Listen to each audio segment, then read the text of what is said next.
Guys, like, comment, subscribe, share the video, especially if you love college football as much as I do.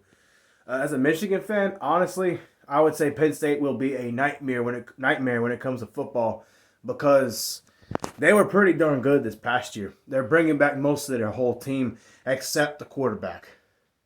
And now I know McSorley was. Most people say he wasn't very good. He choked in big games. He didn't choke in the Rose Bowl. He played pretty darn good.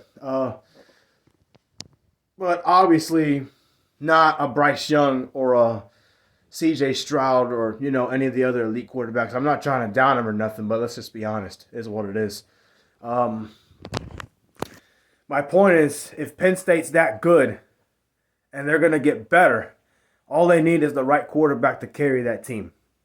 I think they'll find it. Whoever, regardless of who plays quarterback for Penn State, the defense will be back with Manny Diaz. It was a really good defense. Heck, when Michigan played them, they had a hard time with Penn State.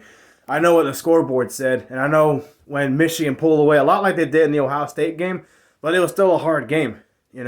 I do think the Penn State, even the Ohio State games, as a fan and all jokes aside, both games were hard games for Michigan. So I expect it to be a hard game again. And I'm not saying that flat out Penn State or Michigan's going to beat each other flat out or bet money on it. But if I had to look at our schedule for the upcoming season, and if I had to pick a game that Michigan could lose, it would be Penn State because it's also in Happy Valley. And again, Manny Diaz knows what he's doing with defenses. He did it at Miami as a defensive coordinator, and he's doing it now with Penn State. Penn State's defense was pretty darn good.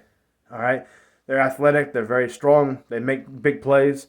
I expect them to be better than what they were this past year, so that's going to make them scarier. I expect them to be a really good running team now that the quarterback's going to be gone, but I still don't think they'll be bad at quarterback. I think they'll be pretty darn good, minus the turnovers that they have with Ohio State and other teams like Michigan. Again, I do think I got a lot of respect for Penn State. I think they'll be pretty darn good. They might beat Michigan. Who knows? It's in Happy Valley. They have a chance to beat Ohio State now that CJ Stroud is gone. So they won't have to worry about the big plays through the air. I'll actually make an Ohio State version of this video too as a Michigan fan. And no, I'm not going to talk trash in this one or the other one with Ohio State coming up because I don't need to. There's no need for that. That's just who I am. Unless Michigan beats them after a lot of Ohio State fans come to my channel again and run their mouth. So, but yeah, much respect to Penn State. That's going to be a barn burner.